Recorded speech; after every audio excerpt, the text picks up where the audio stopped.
नमस्कार. क कायद्याचा या कार्यक्रमामध्ये आपल्या सर्वांचं स्वागत आहे. आजच्या आपल्या कार्यक्रमाचा विषय आहे चेक बाउन्सिंग म्हणजे काय. आपल्याला सगळ्यांना माहिती आहे की चेक बाउन्सिंग होणं म्हणजे आज हल्लीच्या जमान्यामध्ये तो गुन्हा आहे.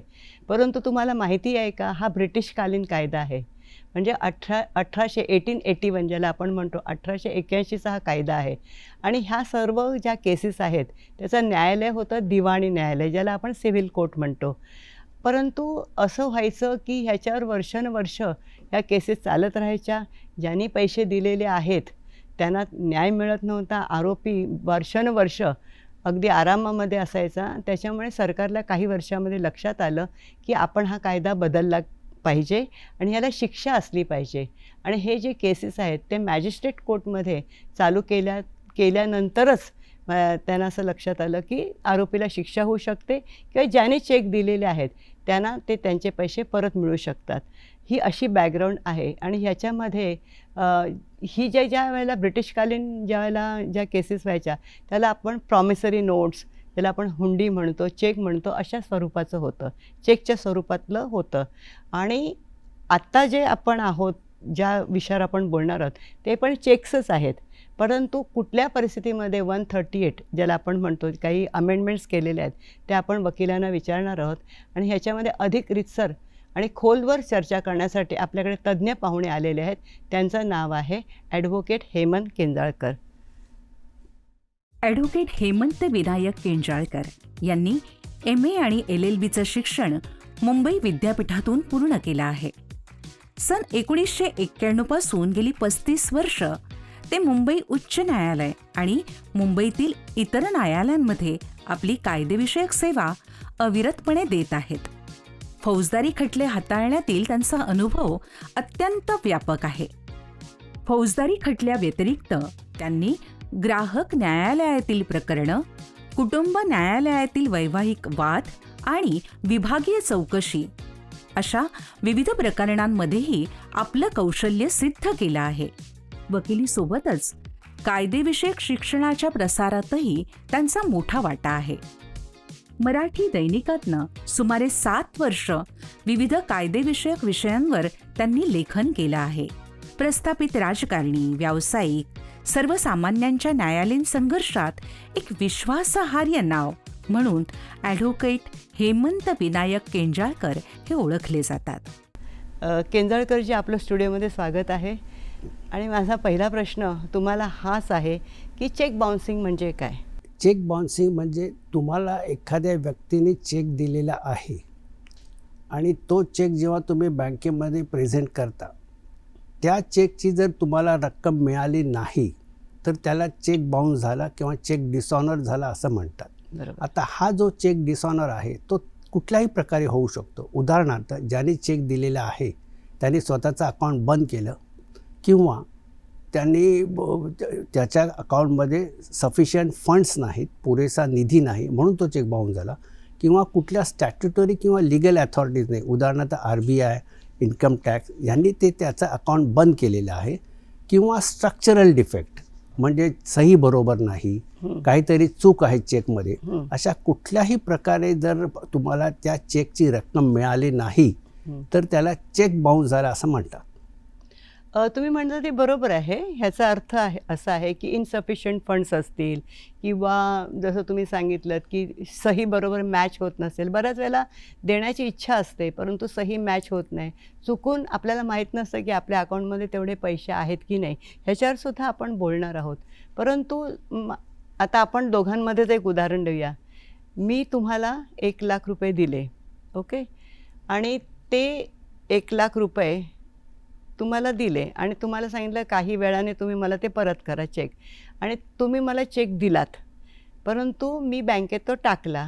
माझ्या लक्षात आलं की आपला जो चेक टाकलेला आहे तो वटला नाही. कारण हे आपल्याला प्रेक्षकांना हे सांगायचं आहे का निगोशिएबल इन्स्ट्रुमेंट ॲक्ट हा जो कायदा आहे त्यालाच थोडक्यामध्ये चेक बाउन्सिंग कायदा असं म्हटलं जातं. तर अर्थातच तुमचा चेक वटला नाही म्हणजे तुमचं इंटेन्शन हे होतं का की मला फसवायचं, की ज्याला आपण मेन्स रिया म्हणतो, की काही कारणामुळे तो नसेल झाला तर तुम्हाला लगेच तुम्ही मी तुमच्यावर केस करायची का, की तुम्ही मला संधी द्याल ते नाही. पैसे चेकमध्ये? ते जरा प्रेक्षकांना समजून सांगा. समजा मला मी तुम्हाला जो चेक दिलेला आहे तो चेक जर डिसऑनर झाला, बाउन्स झाला, तर तुम्हाला चेक डिसऑनर झाला हे जेव्हा बँकेने कळवलं तेव्हापासून 30 दिवसाच्या आत तुम्ही मला नोटीस पाठवायची आहे. त्या नोटीसला डिमांड नोटीस म्हणतात. बरं. त्या नोटीसमध्ये तुम्ही सांगायचं आहे की अशा अशा कारणासाठी तुम्हाला चेक दिलेला होतास, तो चेक मी बँकेत दिल्यावर तो परत आलेला आहे कारण तुझ्या अकाउंटमध्ये सफिशियंट फंड्स नव्हते, तेव्हा तू आता हा चेकचे पैसे मला दे, 15 दिवसाच्या आत दे. ही नोटीस मला मिळाल्यावर माझ्यावर बंधनकारक आहे कायद्याप्रमाणे की ते पैसे मी तुम्हाला 15 दिवसाच्या आत परत करावेत. बरं. ते मी 15 दिवसाच्या आत परत केले नाहीत नाही.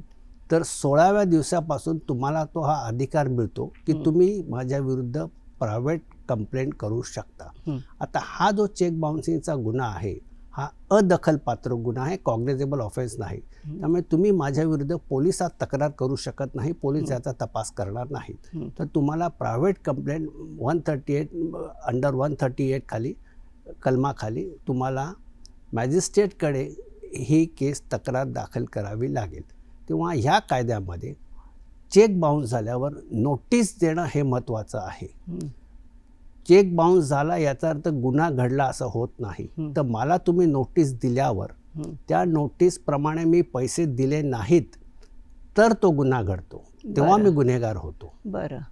तेव्हा तुम्ही ती तक्रार करू शकता. कायदा असंही म्हणतं की जो देणेदार आहे त्याचं काहीतरी कर्ज असावं किंवा त्याची एक रिस्पॉन्सिबिलिटी असते, त्याच्यासाठीच आपण त्याला ते कर्ज दिलेलं असतं. ह्याबाबत तुमचं म्हणणं काय? म्हणजे एक रिस्पॉन्सिबिलिटी असते, त्यांनी कर्ज घेतलेलं असतं आणि त्यामुळे ते परत फेड म्हणून कोण काय उगीचच असं चेक देत नाही. तर ती एक रिलेशनशिप रिस्पॉन्सिबिलिटी असते. हे बरोबर आहे का?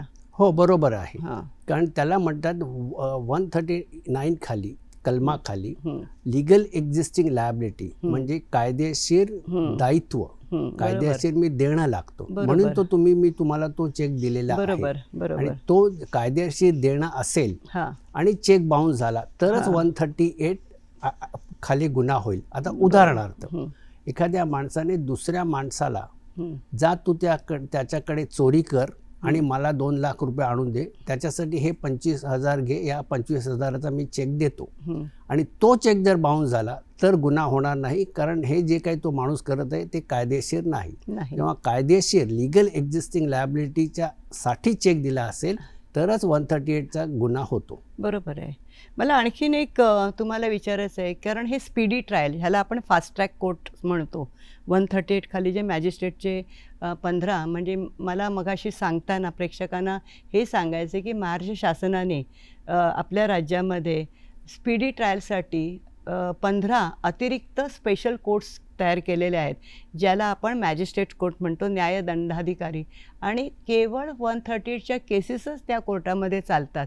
ह्याचा अर्थ असा आहे की त्वरित न्याय मिळाला पाहिजे. फास्ट ट्रॅक कोर्ट्स आहेत म्हणून आरोपीने सांगितलं की ठीक आहे तुम्ही करा, मी 2-2, 3-3 वर्ष तुम्हाला पैसेच देणार नाही.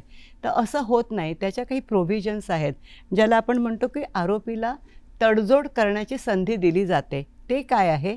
आणि दुसरं म्हणजे गॅरंटी चेक. म्हणजे काही लोकांना गॅरंटी हा शब्द त्या अर्थाने कशा अर्थाने वापरला जातो याविषयी सांगा. म्हणजे काय संधी दिली जाते आणि चेक गॅरंटी म्हणजे काय? आता जी 15 कोर्ट स्थापन केलेली ती फक्त मुंबईत केलेली आहे. हो. इतर ठिकाणी स्पेशल कोर्ट्स आहेत. आता जेव्हा हल्ली समन्सचा फॉर्मॅटच असा केलेला आहे. समन्स म्हणजे जेव्हा कोर्टामध्ये केस दाखल होते आणि कोर्ट त्याचा कॉग्निझन्स घेते, मग त्याच्यावर ज्युडिशियल माइंड अप्लाय करून तुम्हाला आरोपीला समन्स पाठवते. त्या समन्समध्येच हल्ली लिहिलेलं असतं की ह्या चेक जेव्हा तुम्ही कोर्टात याल तेव्हा तुम्ही आरोपीला सांगतात की तू तडजोड करू शकतोस. तू पहिल्या किंवा दुसऱ्या डेटला तडजोड केली तर तुला काही कॉम्पेन्सेशन द्यायची गरज नाही. पण तिसऱ्या डेटला जर तू तडजोड म्हटला की मला तडजोड करायची आहे, मला पैसे द्यायचे आहेत, तर मात्र 10% तुला कॉम्पेन्सेशन द्यावं लागेल. तर अशी तरतूद केलेली आहे रकमेच्या. आता तुम्ही म्हटलात की गॅरंटी म्हणून चेक दिला असेल तरीही 138 अट्रॅक्ट होतो, तरी तो 138चा गुन्हा होतो. उदाहरणार्थ मुलांनी कर्ज घेतलेलं आहे आणि वडिलांनी त्या कर्जासाठी पैसे चेक दिला तरी वडिलांविरुद्ध गुन्हा होऊ शकतो. वडिलांनी पैसे घेतले नसतील तरी अशी ही पद्धत आहे, असा हा कायदा आहे. बरोबर. कारण शेवटी चेक महत्वाचा आहे, त्याच्यामध्ये रिलेशन्स येत नाहीत, कोण कोणाचा नातलग आहे हे होत नाही. आता घेऊया एक छोटासा ब्रेक.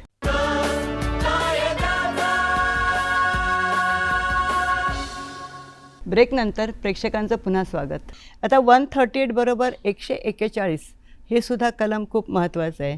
म्हणजे कंपनी ही सुद्धा जरी व्यक्ती नसली तरी कंपनीचे जे संचालक आहेत यांना व्यक्तिशासुद्धा ह्याच्यामध्ये लायबिलिटी असू शकते का हे तुम्ही समजावून सांगा. आणि कंपनीचा चेक बाउन्स झाला तर काय? 141 खाली कंपनी ही लीगल पर्सन आहे, लीगल एंटिटी आहे, म्हणजे ही कायदेशीर व्यक्तिमत्व आहे. कंपनी चेक देऊ शकते किंवा कंपनीलाही चेक देऊ शकतो. आता 141 कलम असा आहे की कंपनी चालवणारे हे जे संचालक आहेत ज्यांना दररोज जी कंपनीचा कारभार सांभाळण्याची जी जबाबदारी आहे, असे जे संचालक आहेत अशा संचालकांविरुद्ध 141चा गुन्हा होतो. जे एक्झिक्युटिव्ह डायरेक्टर आहेत किंवा नॉमिनेट डायरेक्टर आहेत, बऱ्याच वेळा गव्हर्नमेंट अपॉइंट करतं, ते अशा संचालकांविरुद्ध गुन्हा होत नाही. आता कुठल्याही कंपनीचे संचालक कोण आहेत तर तुम्ही मिनिस्ट्री ऑफ कॉर्पोरेट अफेअर्सची जी वेबसाईट आहे त्याच्यावर तुम्हाला ते मिळू शकतं. आणि चेक ज्या दिवशी इश्यू केला किंवा जे ट्रान्झॅक्शनच्या बाबतीत चेक इश्यू केला त्यावेळी जे डायरेक्टर होते ते डायरेक्टर 141 प्रमाणे आरोपी होतात. आणि कंपनीला शिक्षा अशी होते की फाईन होतो, कंपनीला इम्प्रिझनमेंट कारावास होऊ शकत नाही, पण डायरेक्टर्सना कारावास होऊ शकतो. असे हे 141 कलम आहे. बरं. 143 आणि 148 ही जी 2 कलमं आहेत त्याच्यामध्ये दुरुस्ती झालेली आहे असं आपण मगाशी म्हटलं. ती ह्याच्यासाठी झाली का की आरोपींनी त्वरित पैसे देणं गरजेचं आहे, कारण जर त्यांनी ते घेतले असतील तर, आणि जो देणेदार असेल ज्यांनी दिलेले आहेत त्यालासुद्धा शेवटी जलद न्याय मिळाला पाहिजे, ही भूमिका असावी. तुमचं काय मत आहे? हो, बरोबर आहे. तक्रारदाराला काहीतरी रिलीफ द्यावा, मिळावा, आणि तो तक्रार त्याचे पैसे एकतर नुकसान झालेलं आहे, तो कोर्टात येणार, कोर्टाचा वेळ घालवणार, खर्च होणार त्याला, म्हणून त्याला तक्रार केल्यावर लगेच त्याला काहीतरी नुकसान भरपाई मिळावी म्हणून 143 कलम आणलं. ते कलम काय म्हणतं, आरोपीला संधी दिली जाते की तू पैसे लगेच दे, तुला कॉम्पेन्सेशन 10% भरावं लागणार नाही. पण आरोपीने जर सांगितलं कोर्टाला की नाही, मला हा गुन्हा मान्य नाही, मला केस चालवायची आहे, तर ह्या कलमा 143 कलमाप्रमाणे कोर्ट सांगतं की ठीक आहे, जास्तीत जास्त त्याला 20% चेक अमाऊंट प्रमाणे त्याला सांगते की तू नुकसान भरपाई आता डिपॉझिट कर. अशी त्याला ते नुकसान भरपाई डिपॉझिट करावी लागते. आता 148 कलम काय आहे, केस संबंध चालल्यावर आरोपीला जेव्हा शिक्षा होते आणि शिक्षा झाल्यावर त्याला फाईन भरतो किंवा कॉम्पेन्सेशन दिलं, आणि जेव्हा अपील करतो तेव्हा तो जेव्हा अपिलेट कोर्ट असतं तेव्हा अपिलेट कोर्ट म्हणतं ठीक आहे, मी तुझं हे अपील आहे ते अपील ॲडमिट करून घेतो, सुनावणीसाठी घेतो, पण त्याच्या आधी तू 20% ऑफ द चेक कॉम्पेन्सेशन आणि फाईन जे काही अमाऊंट आहे त्याच्या 20% तू डिपॉझिट कर. आता ह्या गुन्ह्यांना शिक्षा काय आहे तर तोच माझा शिक्षा पुढचा प्रश्न तेच होता की ह्या गुन्ह्याला प्रथम शिक्षा काय आहे आणि ह्याच्यामध्ये 2 वेळा पैसे भरण्याची संधी मिळते. एक म्हणजे गुन्हा ज्याला दाखल करतो एक करते त्यावेळेला त्यांनी समोरच्या व्यक्तीने 20% भरले पाहिजेत आणि समजा भरूनसुद्धा ती व्यक्ती हरली, आरोपी हरला, तर तो अर्थातच अपीलमध्ये जाणार. मग त्यावेळेलासुद्धा अपीलच्या वेळेला त्याला परत एकदा रक्कम भरावी लागते अपील पिरियडची. असं 2 वेळा त्याला भरावं लागतं, बरोबर आहे. आणि तिथंही जर तो हरला तर अर्थातच शिक्षा असू शकते. मग ती शिक्षेची तरतूद काय आहे? आता कायदा असं सांगतो 138 की 2 वर्षापर्यंत कारावास होऊ शकतो किंवा फाईन होऊ शकतो किंवा त्याला कॉम्पेन्सेशन नुकसान भरपाई द्यावी लागतात. आणि ही जी नुकसान भरपाई आहे ती double the amount the cheque आहे. म्हणजे चेक अमाऊंट जेवढी अमाऊंट असेल त्याच्या दुप्पट त्या आरोपीला चेक भरावे लागतात किंवा दोन्ही शिक्षा होऊ शकतात. कारावास देखील होऊ शकतो आणि फाईन किंवा कॉम्पेन्सेशन भरावं लागतं. आता 2 वर्षापर्यंत कारावास याचा अर्थ कदाचित 1 महिनाही कारावास होईल किंवा 2 वर्ष 3 महिने 6 महिने किती होईल, पण मॅक्झिमम 2 वर्षापर्यंत शिक्षा होऊ शकते. आणि फाईन पण आहे, दोन्ही एकत्र होऊ शकतात. इट इज द डिस्क्रिशन आपण म्हणतो डिस्क्रिएशन ना, ऑफ द कोर्ट आणि of the केसचे court. फॅक्ट्स कसे आहेत, आरोपीचं वागणं कसं आहे याच्यावरून कोर्ट ठरवतो की की किती शिक्षा शिक्षा द्यावी. कमीत कमी किती द्यावी किंवा मॅक्झिमम दिलीच पाहिजे असं हे त्याच्या वागणुकीवर अवलंबून असतं. आता मला तुम्ही सांगा की सर्वोच्च न्यायालय जेव्हा आपण केस लॉज वगैरे बघतो हल्ली तर खूप स्ट्रिक्ट आहे. कारण आपला हा कार्यक्रमसुद्धा कायद्याचा आहे आणि सर्वोच्च न्यायालयाने लोकहितास्तव घेतलेले निर्णय आहेत ते पण खूप महत्त्वाचे आहेत. आणि आरोपी पण तेवढेच हुशार असतात, चॅलेंज करतात, चांगले चांगले वकील अपॉइंट करतात. असं असलं तरी बऱ्याचशा गोष्टी या सुप्रीम कोर्टने खोडून काढलेल्या आहेत आणि 3 महत्त्वाचे निर्णय आहेत. त्याच्याविषयी आपण थोडक्यामध्ये प्रेक्षकांना माहिती देऊया. फक्त मी तुम्हाला सांगते की रंगप्पा यांची केससुद्धा आहे, त्याविषयी तुम्ही बोला. दुसरं म्हणजे कांचन मेहता यांची जी केस आहे त्याच्याबद्दल सुप्रीम कोर्टचं काय म्हणणं आहे. आणि तिसरं म्हणजे मोहन राव. तर आपण सर्वप्रथम रंगप्पा यांच्यावर आपण बोलूया की त्या केसमध्ये काय होतं. कलम 139 असं म्हणतं की जेव्हा तुम्ही चेक देता तेव्हा कायदा हा गृहीत धरतो 139 खाली की तुम्ही लिगल एक्झिस्टिंग लायबिलिटी याच्यासाठी चेक दिला म्हणजे तुम्हाला कायदेशीर दायित्व आहे, कायदेशीर इमिजिएटली तुम्ही कोणाचं तरी देणं लागतं म्हणून तुम्ही चेक दिलेला आहे असं 139 कलमचं प्रिझम्पशन आहे, गृहीत धरलं जातं. आता जनार्दन भट म्हणून एक केस आली सुप्रीम कोर्टची डिव्हिजन बेंचची, त्यांनी असा रेशो लेट डाऊन केला की 138चे जे प्रिझम्पशन आहे ते लिगल एक्झिस्टिंग लायबिलिटीचं नाही आहे. त्याचे तुम्ही चेक दिला म्हणून लिगल एक्झिस्टिंग लायबिलिटी कायदेशीर दायित्व म्हणून चेक दिला असं तुम्ही समजू शकत नाही. त्याच्यानंतर तिसरं 3 बेंच फुल बेंच जजमेंट आलं रंगप्पा मोहन. त्याच्यात त्यांनी जनार्दन भटनी केसने जो रेशो लेट डाऊन केला तो अनसेटल केला, तो खारिज हे केला आणि त्याच्यात त्यांनी सांगितलं की 138 खाली लिगल एक्झिस्टिंग लायबिलिटी हे प्रिझम्पशन घ्यावंच लागेल. तुम्ही चेक जो दिलेला आहे तो तुम्हाला कायदेशीर दायित्व आहे म्हणूनच दिलेला आहे, हे तुम्हाला मान्य करावंच लागेल. आणि हे प्रत्येक कोर्टाने हे लक्षात घ्यावं लागेल की 138 हे प्रिझम्पशन ड्रॉ करायचंच आहे जेव्हा तुम्ही आता दुसरं जी केस आहे कांचन मेहतामध्ये काय म्हणतं की आरोपींनी जर सगळे पैसे चेकचे दिले असतील तर आरोपी हायकोर्टमध्ये आपल्या विरुद्ध केस क्वाश करावी, संपवावी असं अर्ज तयार करू शकतो. आता पी मोहनराज आहे, इन्सॉल्वन्सी आणि बँक्रप्सी कोडवर हे जजमेंट आहे. पी मोहनराज काय सांगतं की मोराटोरियम जर असेल, मोराटोरियम म्हणजे company is prevented from conducting business. NCLT जेव्हा मोराटोरियम डिक्लेअर करतं, मोराटोरियम म्हणजे एखादी कंपनी असेल त्या कंपनीला तुम्ही हा बिझनेस याच्या पुढे करायचं नाही अशी ऑर्डर करते, त्याला मोराटोरियम म्हणतात. तेव्हा असं मोराटोरियम जर असे ऑर्डर केलेलं असेल तर त्यावेळी कंपनीची जबाबदारी चेक पैसे देण्याची राहत नाही पण डायरेक्टर्सची राहते. हे असे 3 जजमेंट्स आहेत या बाबतीत. बरं. आता घेऊया एक छोटासा ब्रेक.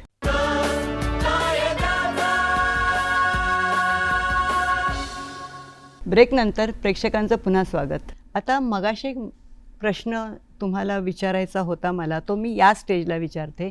ते म्हणजे जॉईंट अकाउंट असतं. कधी-कधी पती-पत्नींचं जॉईंट अकाउंट असतं. पतीनी चेक दिलेला असतो, पत्नीला माहितीच नसतं. तर अशाला पत्नीसुद्धा जॉईंट अकाउंट असल्यामुळे रिस्पॉन्सिबल असते? नाही. पत्नी जेव्हा जॉईंट अकाउंट असेल आणि फक्त पतीनेच सही केलेली असेल आणि पत्नीने केली नसेल तर पत्नी लायबल होत नाही. कारण जे काही ट्रान्झॅक्शन आहे, जे काही त्यांचं देणं लागतो ते पतीला माहिती आहे, पतीने तो चेक दिलेला आहे. त्यामुळे पत्नी ही आरोपी होत नाही.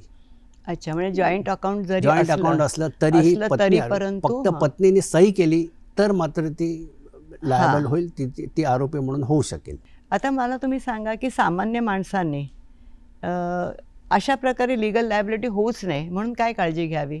आता चेक जेव्हा तुम्ही कोणाला देता तेव्हा तुमच्या अकाउंटमध्ये पूर्ण त्या चेक ऑनर करण्याचे एवढे पैसे आहेत हे बघायला पाहिजे. म्हणजे तुम्ही हे बघायला पाहिजे की हा मी चेक देतोय तेवढे बँकेत पैसे आहेत का, तरच चेक द्यावा. किंवा समजा तुम्ही आज पैसे नाहीत तर तुम्ही पोस्ट डेटेड म्हणजे 2 महिन्यानंतरचा चेक देता. तेव्हा तुम्ही 2 महिन्यात चेक दिल्यानंतर त्या डेटला पैसे अकाउंटमध्ये असतील हे बघावे. किंवा समजा चेक अगदी बाउन्स झालाच तर तुम्ही त्याला सांगू शकता की तू केस करू शकू नकोस, मी तुला ह्या चेकचे पैसे परत देतोय. तेव्हा तुम्ही डिमांड ड्राफ्ट किंवा इतर काही सोर्सने तुम्ही ते पैसे त्याला देऊ शकता.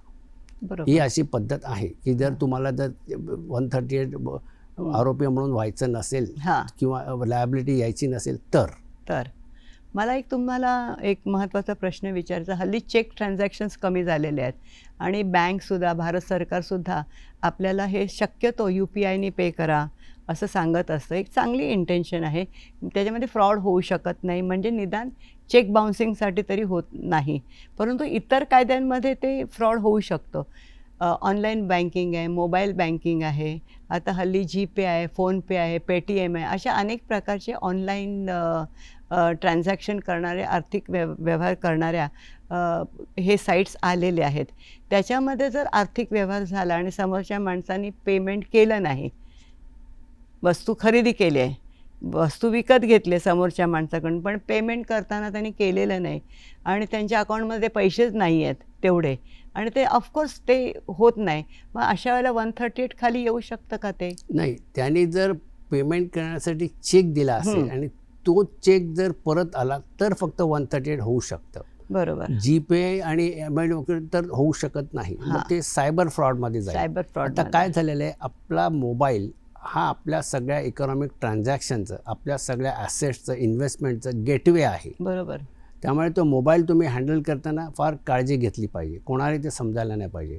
ते जे चेक दिला असेल आणि तो जर परत आला तरच 138 होऊ शकतं, नाहीतर होणार नाही. मोबाईल बँकेसाठी जर काय असेल तर मग ती वेगळी पद्धत आहे.